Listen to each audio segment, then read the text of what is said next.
إن الحمد لله نحمده ونستعينه ونستغفره ونعوذ بالله من شرور أنفسنا ومن سيئات أعمالنا من يهده الله فلا مضل له ومن يضلل فلا هادي له وأشهد أن لا إله إلا الله وحده لا شريك له وأشهد أن محمدًا عبده ورسوله يا أيها الذين آمنوا اتقوا الله حق تقاته ولا تموتن إلا وأنتم مسلمون يا أيها الناس اتقوا ربكم الذي خلقكم من نفس واحدة وخلق منها زوجها وبث منهما رجالا كثيرا ونساء واتقوا الله الذي تساءلون به والأرحام إن الله كان عليكم رقيبا يا أيها الذين آمنوا اتقوا الله وقولوا قولا سديدا يصلح لكم أعمالكم ويغفر لكم ذنوبكم ومن يطع الله ورسوله فقد فاز فوزا عظيما أما بعد فإن خير الحديث كتاب الله وخير الهدي هدي محمد صلى الله عليه وسلم وشر الأمور محدثاتها وكل محدثة بدعة وكل بدعة ضلالة وكل ضلالة في النار فأعوذ بالله السميع العليم من الشيطان الرجيم من همزه ونفخه ونفثه بسم الله الرحمن الرحيم يوم نقول لجهنم هل امتلأت وتقول هل من مزيد وأزلفت الجنة للمتقين غير بعيد هذا ما توعدون لكل أواب حفيظ من خشي الرحمن بالغيب وجاء بقلب منيب ادخلوها بسلام ذلك يوم الخلود. وقال تعالى في موضع آخر أمن يجيب المضطر إذا دعاه ويكشف السوء ويجعلكم خلفاء الأرض أإله مع الله قليلا ما تذكرون. برادران اسلام، گرامی قدر سامعین اور سامعات، ابھی خطبہ حاجہ کے بعد جو آیت کریمہ آپ کے سامنے تلاوت کی گئی، اس کے اندر اللہ رب العالمین فرماتا ہے امن یجیب المضطر اذا دعاہ، کون ہے جو پریشان حال، بے کس اور مجبور شخص کی فریادوں کو سنتا اور قبول کرتا ہے، وَيَكْشِفُ السُّوءَ، اور ان کی سختیوں اور پریشانیوں کو ہٹاتا ہے، ختم کرتا ہے،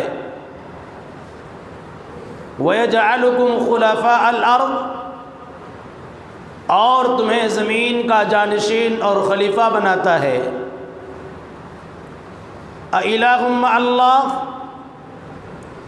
کیا اللہ کے علاوہ یا اللہ کے ساتھ کوئی دوسرا معبود بھی ہو سکتا ہے؟ قلیلا ما تذکرون، تم بہت کم نصیحتیں حاصل کرتے ہو۔ حضرات گرامی، اس آیت کریمہ کے اندر اللہ رب العالمین نے بڑے واضح انداز میں یہ فرمایا کہ اگر کوئی ذات انسانوں کی بے کسی، انسانوں کی لاچاری، انسانوں کی بدحالی، انسانوں کی پریشانی کو دور کر سکتی ہے،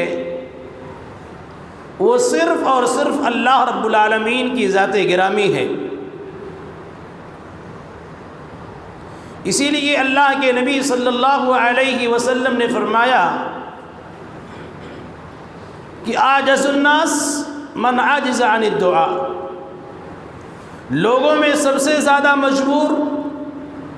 لوگوں میں سب سے زیادہ پریشان حال، لوگوں میں سب سے زیادہ عاجز، لوگوں میں سب سے زیادہ لاچار وہ شخص ہے جو پریشان بھی ہے، بدحال بھی ہے، لاچار بھی ہے، پریشانیوں کو دیکھ رہا ہے، پریشانیوں میں مبتلا ہے، اذیتوں کو برداشت کر رہا ہے، تکالیف و شدائد میں مبتلا ہے، اس کے باوجود ایسا شخص اللہ رب العالمین سے فریاد نہیں کرتا ہے، اس کے باوجود ایسا شخص اللہ رب العالمین سے مانگتا نہیں ہے، اس کے باوجود ایسا شخص پریشانی کو حل کرنے کے لیے اللہ رب العالمین سے روتا نہیں ہے، اللہ رب العالمین سے دعائیں نہیں کرتا ہے، اللہ رب العالمین سے مناجات نہیں کرتا ہے۔ اس لیے عزیزان گرامی، چاہے ہمارے انفرادی اعتبار سے، چاہے اجتماعی اعتبار سے، چاہے ملکی اعتبار سے، چاہے عالمی اعتبار سے، ہم جب بھی پریشان حال ہوں، ہم جب بھی تکالیف و شدائد میں مبتلا ہوں، تو ایسی صورت میں ہمیں دعاؤں کا در نہیں چھوڑنا چاہیے، ہمیں دعائیں کرنے سے عاجز نہیں آنا چاہیے، دعاؤں سے کبھی بھی بے بہرا نہیں ہونا چاہیے، دعاؤں سے کبھی بھی اپنے آپ کو سمیٹ نہیں لینا چاہیے، بلکہ آسانیوں کو فراہم کرنے والا، پریشانیوں کو ختم کرنے والا اگر کوئی ذات پوری کائنات کے اندر ہے تو وہ صرف اور صرف اللہ رب العالمین کی ذات ہے۔ اسی لیے کہا اعجز الناس من حجز عن الدعاء، حالات کتنے کی سنگین کیوں نہ ہو جائیں، حالات کتنے کی صبر آزما کیوں نہ ہو جائیں، حالات کتنے کی تشویشناک کیوں نہ ہو جائیں، حالات کتنے کی پریشان کن کیوں نہ ہو جائیں، حالات کتنے کی گمبھیر کیوں نہ ہو جائیں، حالات کتنے کی اذیتناک کیوں نہ ہو جائیں، حالات کتنے ہی اذیتوں کو دینے والے کیوں نہ ہو جائیں، لیکن کبھی بھی ہمیں اللہ رب العالمین کی طرف سے مایوس نہیں ہونا چاہیے، کبھی بھی ہمیں اللہ رب العالمین کے سامنے ہاتھ اٹھانے سے شرم نہیں کرنا چاہیے، اس لیے کہ ساری کی ساری درد اور کرب کا علاج اللہ رب العالمین سے مانگنے میں ہے، اللہ رب العالمین کے سامنے ہاتھ اٹھانے میں ہے۔ اسی لیے اللہ رب العالمین نے فرمایا فلولا اذ جاءهم باسنا تضرعوا ولكن قست قلوبهم، جب لوگوں کے پاس پریشانیاں آ گئیں، جب لوگ عذابات میں مبتلا ہو گئے، جب لوگ بیماریوں میں مبتلا ہو گئے، جب اللہ رب العالمین کا عذاب لوگوں کے پاس آ گیا، جب اللہ رب العالمین کی سختی لوگوں کے پاس آ گئی، جب اللہ رب العالمین کے عذابات سے لوگ دوچار ہو گئے، تو لوگوں نے اللہ رب العالمین سے رویا کیوں نہیں، لوگوں نے اللہ رب العالمین سے مانگا کیوں نہیں؟ فلولا اذ جاءهم باسنا تضرعوا، جب ہمارا عذاب لوگوں کے درمیان پہنچ چکا، عذابات میں لوگ مبتلا ہیں، تو میرے سامنے آ کر کے لوگوں نے مجھ سے مانگا کیوں نہیں، اس پریشانی کو ختم کرنے کی دعا مجھ سے کیوں نہیں کی؟ کہا فلولا اذ جاءهم باسنا تضرعوا ولكن قست قلوبهم، دعائیں اس لیے نہیں کی کہ دل سخت ہو گئے، دل بیمار ہو گئے، دل بیماری میں مبتلا ہو گیا، اللہ رب العالمین اور تعلیمات ربانی کی سے ہمارا دل سخت ہو گیا، اس لیے ہم اللہ رب العالمین سے دعائیں نہیں کر سکے۔ عزیزان گرامی، اللہ کے نبی صلی اللہ علیہ وسلم ہمیشہ ہر موڑ پر دعائیں کرتے تھے اور امت کو تعلیم بھی دیا ہے۔ قرآنی آیات کو آپ پڑھ جائیے، نبی صلی اللہ علیہ وسلم کی زندگی کے تمام مراحل کو پڑھ لیجئے، نبی صلی اللہ علیہ وسلم کی زندگی میں ایک چیز نکھر کر کے آئے گی کہ آپ نے ہمیشہ دعا کا پہلو تھامے رکھا، آپ ہمیشہ اللہ رب العالمین سے دعائیں کرتے رہے۔ کیوں؟ اس لیے کہ دعائیں کرنے سے مصیبتیں ٹلتی ہیں، دعائیں کرنے سے پریشانیاں ختم ہوتی ہیں، دعائیں کرنے سے آسانیاں آتی ہیں، دعائیں کرنے سے اذیتیں دور ہو جاتی ہیں، عذابات دور ہو جاتے ہیں۔ حضرات گرامی،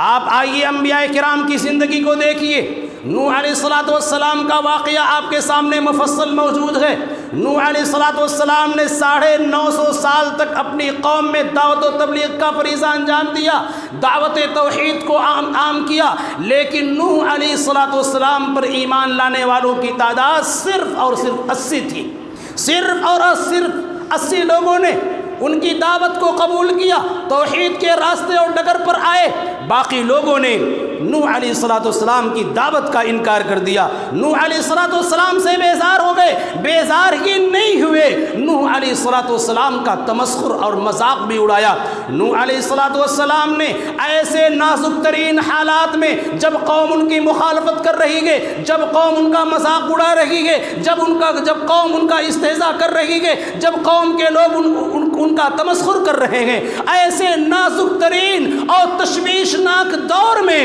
اگر نوح علیہ السلام نے کوئی اسلحہ دیکھا، اگر نوح علیہ السلام نے کوئی پاور دیکھا، وہ پاور دعا کا پاور تھا، وہ طاقت دعا کی طاقت تھی۔ اور اللہ رب العالمین کے سامنے چند حروف پر مشتمل ایک جامع ترین دعا کی۔ اللہ رب العالمین کے سامنے نوح علیہ السلام نے بہت بھاری بھرکم والے الفاظ کے ذریعہ دعا نہیں کیا، بڑی مسجع مقفع عبارت کے ذریعہ نوح علیہ السلام نے دعا نہیں کیا، بلکہ اخلاص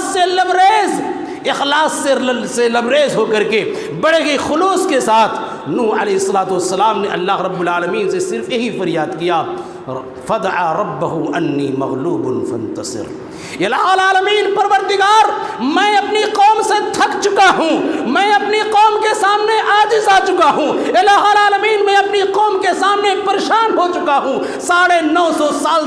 سے دعوت و تبلیغ کا فریضہ انجام دے رہا ہوں، لیکن میری قوم میری دشمنی کر رہی ہے، میری قوم کے لوگ مجھ کو ستا رہے ہیں، میری قوم کے لوگ مجھ کو اذیت دے رہے ہیں، میری قوم کے لوگ میرا مذاق اور استہزاء کر رہے ہیں۔ الہ العالمین فدعا ربہ انی مغلوب فانتصر، الہ العالمین میں مجبور ہوں، بے کس ہوں، لاچار ہوں، پریشان حال ہوں، بدحال ہوں، الہ العالمین میری قوم سے تو بدلہ لے لے۔ نتیجہ یہ ہوا، نوح علیہ السلام کی آواز اللہ رب العالمین کے ہاں پہنچتی ہے، اللہ رب العالمین قبول کرتا ہے، اللہ رب العالمین فرماتا ہے ففتحنا ابواب السماء بماء منہمر، آسمان سے پانی برسنے لگے، آسمان سے اللہ رب العالمین نے آسمان کے دروازوں کو پانی کے لیے کھول دیا، وفجرنا الارض عیونا فالتقى الماء على امر قد قدر، اور پوری کی پوری زمین چشمہ بن گئی، زمین سارے کے سارے چشموں سے پانی ابل رہی ہے۔ نتیجہ یہ ہوا، ایک مختصر مگر جامع ترین دعا کے نتیجے میں اللہ رب العالمین نے نوح علیہ السلام کی قوم کو غرق کر دیا، نوح علیہ السلام کی قوم کو ڈبو دیا۔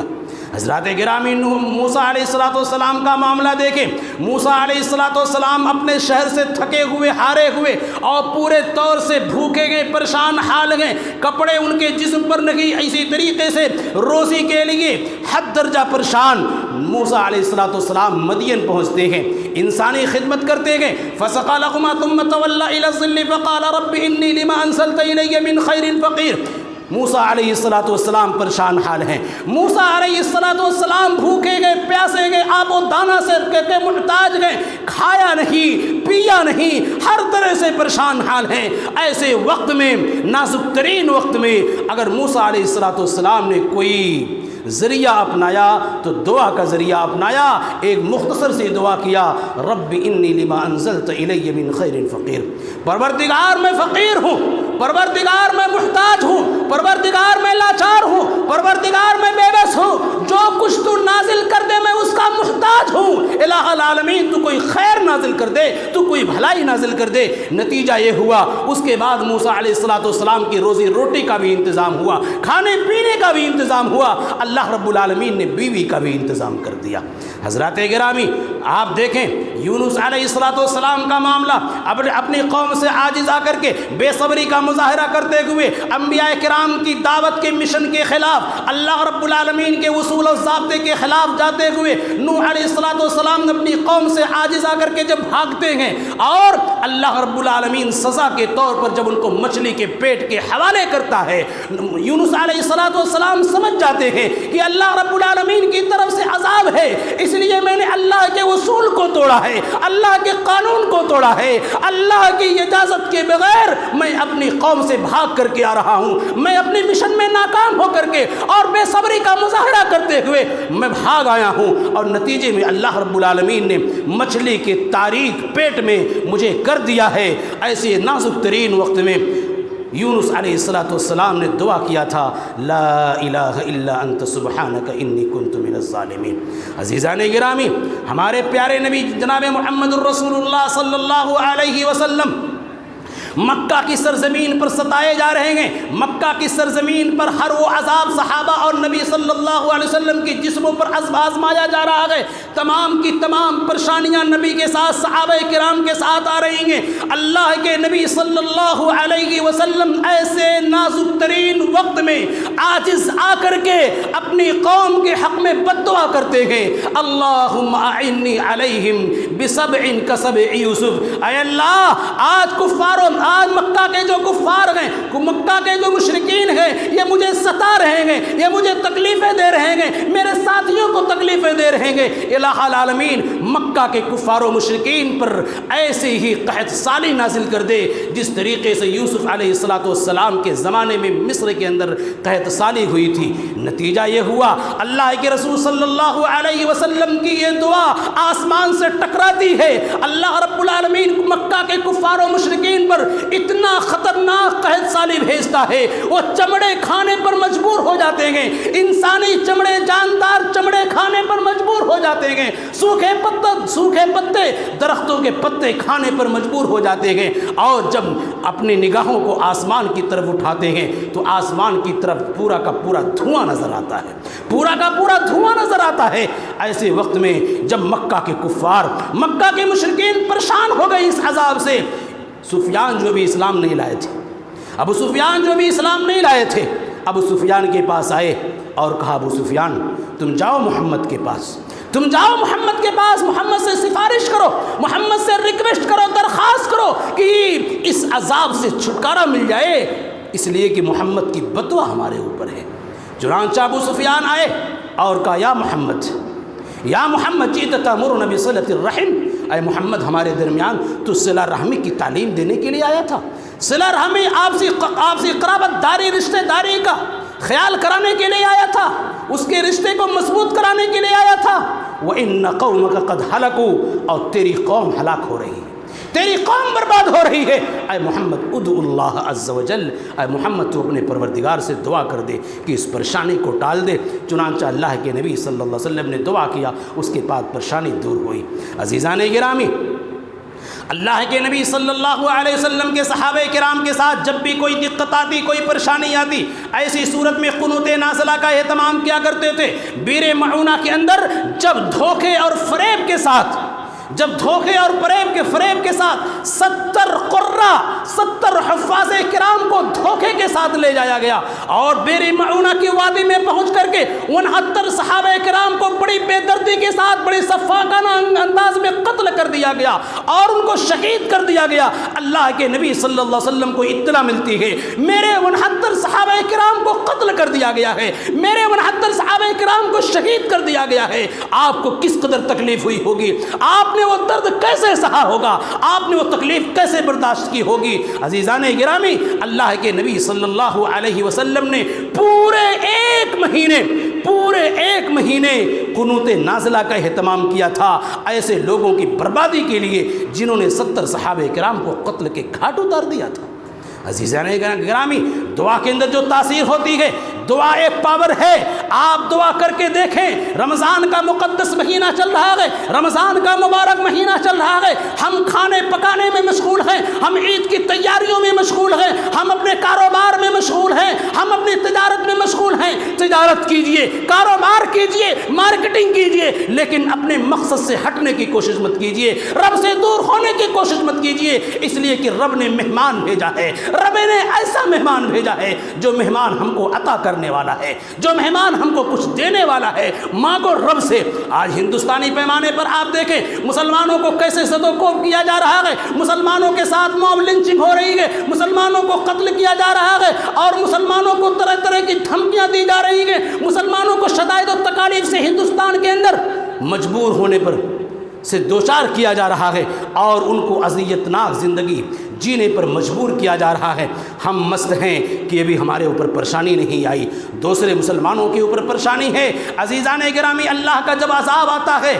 کسی کو نہیں چھوڑتا ہے۔ اللہ کا جب عذاب آتا ہے ہر کوئی اس عذاب سے دوچار ہوتا ہے۔ واتقوا فتنة لا تصيبن الذين ظلموا منكم خاصة، اس لیے ہندوستانی پیمانے پر آپ دیکھیں، ملکی پیمانے پر دیکھیں، عالمی پیمانے پر دیکھیں، ہر جگہ مسلمان پریشان حال ہے، ہر جگہ مسلمان بدحال ہے، ہر جگہ مسلمان چیخ رہا ہے اپنی عزت و آبرو کی حفاظت کے لیے، اپنے دین کے تحفظ کے لیے، اپنی بیٹیوں کے تحفظ کے لیے، اپنے جان کی تحفظ کے لیے مسلمان دوسرے کے دروں پر جا رہا ہے۔ اللہ رب العالمین کا در آواز دے رہا ہے، آؤ میرے در پر، آؤ میرے سامنے، رو مجھ سے، مانگو مجھ سے، اپنی حاجات، اپنی ضروریات میرے سامنے رکھو، میں تمہاری ضروریات کو پورا کرنے والا ہوں، تمہاری پریشانیوں کا حل کرنے والا میں ہوں۔ امن یجیب المضطر اذا دعا ویکشف السوء ویجعلکم خلفاء الارض االہ مع اللہ، کیا اللہ کے علاوہ ہماری فریادوں کو کوئی سن سکتا ہے، ہماری حاجات کو پوری کر سکتا ہے؟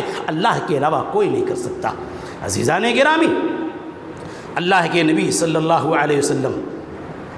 کی زندگی میں ایک غزوہ ہوا جسے غزوہ خندق کہا جاتا ہے۔ غزوہ خندق کی صورتحال یہ تھی کہ ایک ایسا غزوہ ہے جس میں یہودی اور مشرکین مل کر کے تمام مسلمانوں پر، تمام صحابہ کرام پر حملہ کرنا چاہتے تھے، مدینے کی سرزمین پر حملہ کرنا چاہتے تھے۔ یہودی بھی شامل گئے، مشرکین بھی شامل گئے، یعنی یہودیوں اور مشرکین دونوں کی جماعت مسلمانوں کے خلاف نبرد آزما ہو چکی گئے، تیار ہو چکی گئے پوری طور سے کہ مدینہ کو اپنے قبضے میں لے لیا جائے، مسلمانوں کو صف اصلی سے مٹا دیا جائے۔ اور آپ جانتے ہیں اس وقت صحابہ کرام کی حالت کیا تھی جب یہود و مشرکین مجتمع ہو گئے، اکٹھا ہو گئے۔ قرآن نے نقشہ کھینچا، اذ جاؤکم من فوقکم ومن اسفل منکم واذ زاغت الابصار وبلغت القلوب الحناجر وتظنون باللہ الظنون هنالک ابتلی المؤمنون وزلزلوا زلزالا شدیدا، یعنی یہ تمہارے پاس اوپر سے بھی آ گئے، نیچے سے بھی آ گئے، اور تمہارے حلق،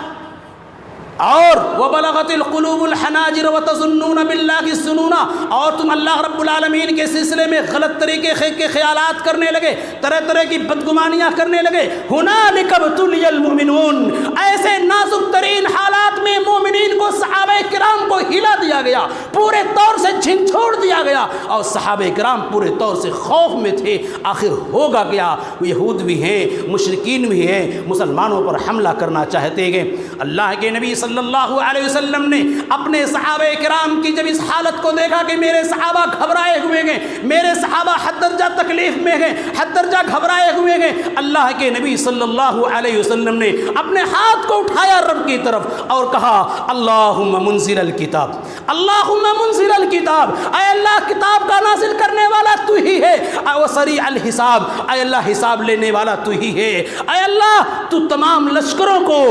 شکست دینے والا تو ہی ہے، اللہم اہزمہم وزلزلہم، اے اللہ ان کفار و مشرکین یہودیوں کو تو شکست دے دے اور ان کی جماعت میں زلزلہ پیدا کر دے۔ آپ صلی اللہ علیہ وسلم کی یہ دعا اس قدر مؤثر ہوئی، آپ صلی اللہ علیہ وسلم کی دعا جب قبول ہوئی، قرآن نے نقشہ کھینچا، وَرَدَّ اللَّهُ الَّذِينَ كَفَرُوا بِغَيْظِهِمْ لَمْ يَنَالُوا خَيْرًا وَكَفَى اللَّهُ الْمُؤْمِنِينَ الْقِتَالَ، یعنی مسلمانوں کا ذرہ برابر نقصان نہیں ہوا، اور اس کے پیچھے طاقت کیا تھی؟ اللہ کی طاقت تھی، نبی کی دعا کی تاثیر تھی۔ عزیزان گرامی، اس کے بعد اللہ کے نبی صلی اللہ علیہ وسلم نے فرمایا، اے میرے صحابہ، یہودیوں اور کفار و مشرکین کے کمر ٹوٹ چکے ہیں، اب یہ ہمارے اوپر حملہ کرنے کی طاقت نہیں رکھتے ہیں، یہ ہمارے اوپر کبھی بھی حملہ نہیں کر پائیں گے۔ الآن نغزوہم ولا یغزوننا، اب ہم ان کے اوپر وار کریں گے، وہ ہمارے اوپر وار اور حملہ نہیں کر سکتے۔ عزیزان گرامی، دعا کی تاثیر دیکھنا چاہتے ہیں، دعا کے پاور کو دیکھنا چاہتے ہیں، دعا کر کے تو دیکھیے، دعا کر کے دیکھیے، اپنے آپ کو رب کے سامنے جھکا کر کے دیکھیے، اپنے آپ کو سجدے میں رکھ کر کے دیکھیے۔ رمضان کا مقدس مہینہ ہے، آپ کی ضروریات پوری ہوں گی۔ اگر آپ مقروض ہیں، اگر آپ بیمار ہیں، کسی موذی بیماری میں مبتلا ہیں، رب سے فریاد کیجئے، رب سے دعائیں کیجئے، یقیناً آپ کا قرض ہلکا ہوگا، یقیناً آپ کی پریشانی دور ہوگی، یقیناً ہماری اور آپ کی بیماری دور ہوگی۔ لیکن شرط یہ ہے، اللہ سے مانگنے کا ڈھنگ ہونا چاہیے۔ عزیزان گرامی،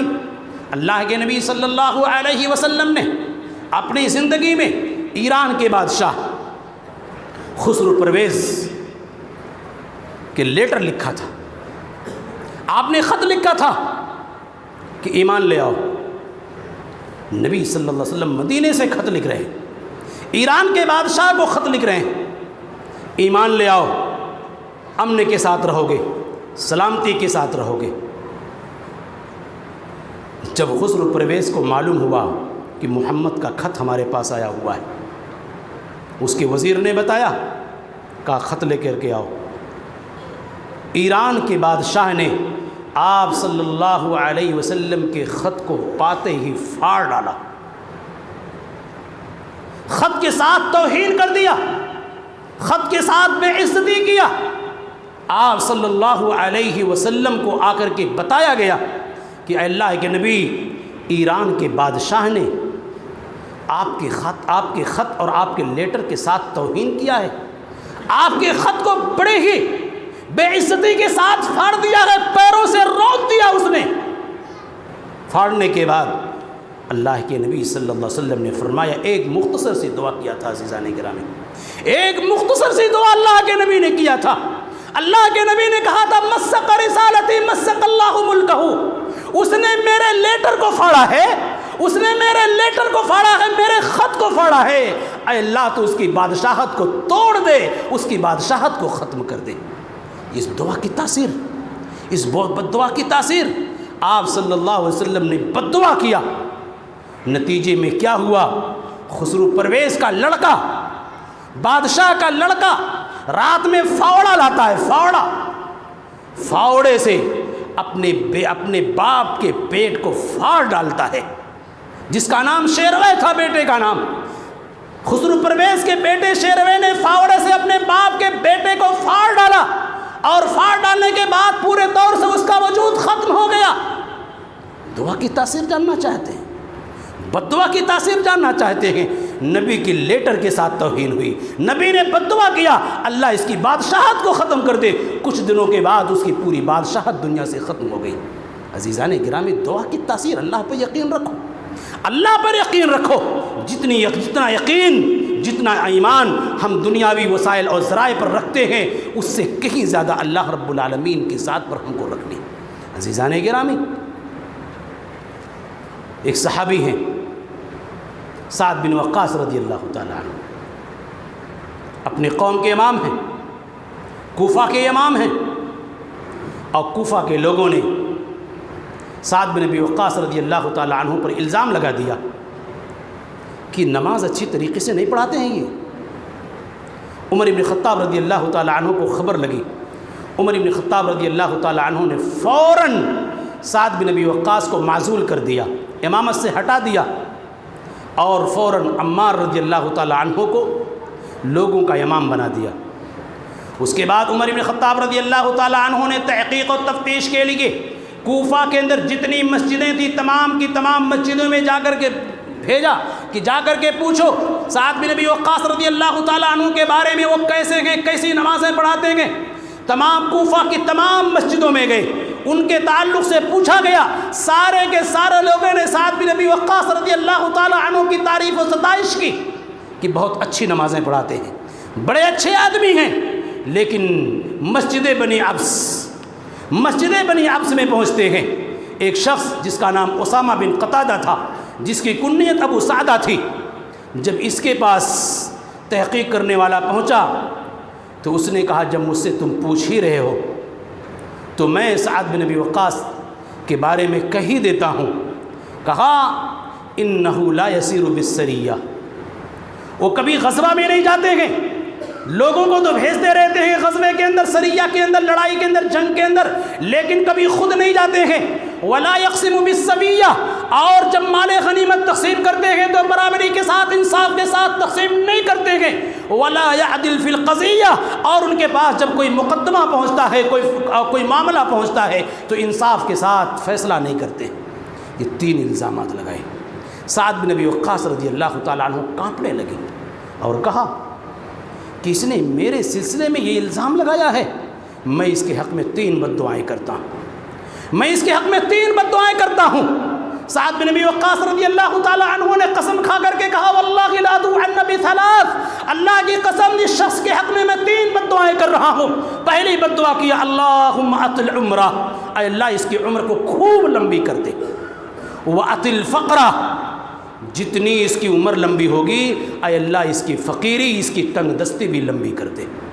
اور تیسری بد دعا کیا اے اللہ وعرضہ بالفتن، اسے فتنے کے حوالے کر دے. راوی حدیث کہتے ہیں سعد بن ابی وقاص رضی اللہ تعالی عنہ کی یہ دعا قبول ہوئی، اور یہ آدمی جس کے حق میں بد دعا کی گئی تھی سعد بن اسامہ بن قتادہ، جس نے سعد بن ابی وقاص رضی اللہ تعالی عنہ پر الزام لگایا تھا، اس کے حق میں جو بد دعا قبول، اس کی عمر کافی لمبی ہو گئی، بہت لمبی عمر. اور کہا وَأَتِ الْفَقْرَ، اتنی لمبی عمر ہوئی. حدیث کے الفاظ ہیں کہ اس کے جو یہ پپوٹے ہیں، یہ آنکھ کے اوپر جو بال ہے یہ پورا کا پورا اس کا یہاں لٹک رہا تھا. نعوذ باللہ من ذالک، یہ یہاں لٹک رہا تھا. اتنی لمبی عمر پایا اس نے، لیکن غریبی اور تنگ دستی کا شکار رہا پوری زندگی. اور راوی حدیث کہتے ہیں وَإِنَّهُ لَيَتَعَرَّضُ لِلْجَوَارِ فِي الطُّرُقِ يَغْمِزُهُنَّ، راستے میں جانے والی تمام کی تمام عورتوں، راستے میں جانے والی تمام کی تمام بچیوں کو یہ چھیڑا کرتا تھا، چھیڑ کھانی کیا کرتا تھا. کتنا سخت ترین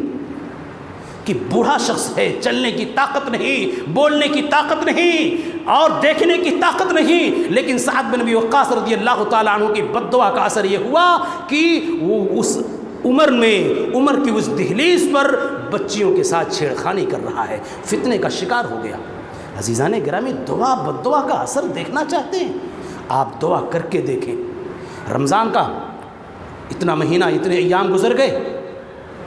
ہم مست ہیں اپنی افطار پارٹیوں میں، ہم مست ہیں اپنی شاپنگ میں. کیا کوئی انسان ملک کے حالات کے تعلق سے دعا کیا؟ کیا کسی نے ملکی حالات کے سلسلے میں سجدہ ریز ہو کر کے ہندوستان کے مسلمانوں کے حق میں دعا کیا؟ نہیں عزیزان گرامی. جہاں ہم اپنی خیر و خوبی کے لیے دعائیں کر رہے ہیں، اپنے بچوں کے لیے دعائیں کر رہے ہیں، اپنے بچوں کی ترقی کے لیے دعائیں کر رہے ہیں، وطن عزیز کے لیے بھی دعائیں کرنی ہوگی، اور وطن عزیز میں ہم مسلمانوں کی تحفظ کے لیے بھی دعائیں کرنی ہوگی. سعید بن زید رضی اللہ تعالی عنہ پر ایک عورت نے، عروہ بنت اویس نے الزام لگایا کہ سعید نے میری زمین کو ہڑپ لیا ہے، میری زمین کو لے لیا ہے. یہ معاملہ مقدمہ مروان کے پاس پہنچا. مروان نے سعید بن زید کو بلایا اور کہا کہ عروہ بنت اویس کی زمین کو تم نے ہڑپ لیا ہے، تم نے کھا لیا ہے. سعید بن زید نے کہا کہ اللہ کے نبی کی حدیث میں جانتا ہوں کہ اللہ کے نبی نے فرمایا کہ جو انسان کسی کی زمین کو ایک بالشت کو لے لے گا، ایک بالشت اتنی زمین لے لے گا، تو اللہ رب العالمین اس کے گلے میں طوق پہنائے گا. اس حدیث کو جانتے ہوئے کیا میں کسی کی زمین کو ہڑپ سکتا ہوں، کھا سکتا ہوں؟ اس کے بعد مروان نے کہا لا اسألک بینہ، اب میں تم سے کوئی دلیل نہیں مانگوں گا، اب میں تم سے کوئی دلیل نہیں مانگوں گا. وہیں پر سعید بن زید رضی اللہ تعالی عنہ نے اس عورت پر جس کا نام عروہ بنت اویس تھا بد دعا کر دیا. اللہم ان کانت کاذبہ، اللہم ان کانت کاذبہ، اے اللہ اگر یہ عورت جھوٹی ہے، اگر یہ عورت مکار ہے، فریب کار ہے، میرے اوپر الزام لگا رہی ہے، اے اللہ فعمی بصرہا، اس کی بینائی کو چھین لے، اے اللہ تو اسے اندھا کر دے، وقتلہا فی ارضہا، اور اس عورت کو اسی کی سرزمین میں تو قتل کر دے. راوی حدیث کہتے ہیں یہ عورت نابینا ہو گئی، اندھی ہو گئی، کانا ہو گئی، دکھائی نہیں دے رہا ہے. ایک دن اپنے زمین میں چل رہی تھی، ایک دن اپنے زمین میں دیوار کے سہارے دیوار پر ہاتھ رکھ کر چل رہی تھی. اس کی سرزمین میں ایک کنواں تھا، اور اس کنویں میں جا کر کے وہ گر گئی اور وہیں پر اس کا انتقال ہو گیا.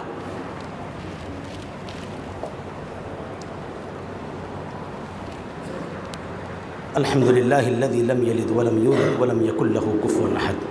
عزیزان گرامی، ضرورت اس بات کی ہے کہ ہم رب کو پہچانیں، اللہ کو پہچانیں، اللہ کی طاقت کو پہچانیں، اللہ کے پاور کو پہچانیں، اور اللہ سے مانگنے کا جو طریقہ ہے اس طریقے کو جانیں. اللہ رب العالمین سے مانگیں. پوری دنیا پریشان ہے، بڑے مگن ہیں ہم، بڑے مست ہیں ہم، مسجدوں پر پابندی لگائی جا رہی ہے، اداروں پر پابندی لگائی جا رہی ہے۔ مقاصد کیا ہیں؟ سازشیں کیا ہیں؟ مکر کیا ہے؟ فریب کیا ہے؟ ہندوستان سے مسلمانوں کا صفایا، ہندوستان سے اسلام کی رونق، اسلام کی روشن تعلیمات کو ختم کرنے کی سازش، اور ہم مست ہیں اپنے گھروں میں، بہت ساری دعائیں کرتے ہیں۔ تھوڑی بہت دعا رمضان کے مہینے میں اتنے عزیز کے لیے کیجئے، اتنے عزیز میں موجود مسلمانوں کے لیے کیجئے، اسلام کی تحفظ کے لیے، عزت و آبرو کی تحفظ کے لیے، ہماری آپ کی امت مسلمہ کی، مسلمانوں کی جان کے تحفظ کے لیے بھی دعائیں کیجئے۔ بہت سارے اسباب ہمارے پاس کیوں نہ ہو جائیں، ہمارے پاس اسباب کیوں نہ ہو جائیں، وسائل کیوں نہ ہو جائیں، لیکن کبھی بھی دعائیں کرنے سے باز نہیں آنا چاہیے۔ غزوہ بدر کا معاملہ دیکھیں، اسی رمضان المبارک کے مہینے میں غزوہ بدر واقع ہوئی تھی۔ غزوہ بدر کے مقام پر اللہ کے رسول صلی اللہ علیہ وسلم کو بڑی واضح تعلیمات دی گئی تھی۔ ایک دن پہلے اللہ کے رسول صلی اللہ علیہ وسلم کو بتا دیا گیا، اے اللہ کے رسول، فلاں شخص کی قبر، فلاں دشمن کی قبر بدر کے میدان میں فلاں جگہ ہوگی، فلاں دشمن کی قبر فلاں جگہ ہوگی۔ اس کے بعد جب بدر کی لڑائی شروع ہوتی ہے، بدر کا جنگ شروع ہوتا ہے، عزیزان گرامی، ہمارے نبی جناب محمد الرسول اللہ صلی اللہ علیہ وسلم صرف جنگ نہیں لڑتے ہیں، سجدہ ریز ہو جاتے ہیں، سجدے میں اپنا سر رکھتے ہیں، اور سجدے میں سر رکھ کر کے اللہ رب العالمین سے فریاد کرتے ہیں، اللہم انجز لی ما وعدتنی، اے اللہ تو نے مجھ سے جو وعدہ کیا ہے آج اس وعدے کو پورا کر دے۔ اللہم ان تہلک هذه العصابہ لا تعبد فی الارض ابدا، اے اللہ مسلمانوں کی ایک چھوٹی سی جماعت اگر ہار گئی، اگر شکست سے دوچار ہو گئی، اللہ اس روئے زمین پر تیری عبادت کبھی نہیں ہو سکتی ہے۔ عزیزان کرامی، نبی کو بتایا گیا تھا نبی تمہاری جیت ہوگی، نبی کو بتایا گیا تھا یہ دشمن کی موت یہاں ہوگی، فلاں دشمن کو یہاں قتل کیا جائے گا۔ اس کے باوجود اللہ کے نبی صلی اللہ علیہ وسلم نے دعا کرنا نہیں بھولا، آپ نے دعا کا اہتمام کیا۔ اس لیے ہر صورت میں، چاہے ہم خوشحال ہوں، چاہے ہم بدحال ہوں، چاہے ہم غریب ہوں، چاہے ہم معمون ہوں یا غیر معمون ہوں، ہر حالت میں اللہ رب العالمین سے دعا کرنا سیکھیں، اللہ رب العالمین سے مانگنا سیکھیں۔ اللہ رب العالمین سے دعا ہے، الہ العالمین ہم تمام مسلمانوں کی حفاظت فرما، الہ العالمین رمضان المبارک کے مہینے میں ہمیں زیادہ سے زیادہ دعائیں کرنے، توبہ کرنے، استغفار کرنے کی توفیق عطا فرما۔ آمین، تقبل یا رب العالمین۔ اقول قولی ھذا واستغفر اللہ لی ولکم ولسائر المسلمین۔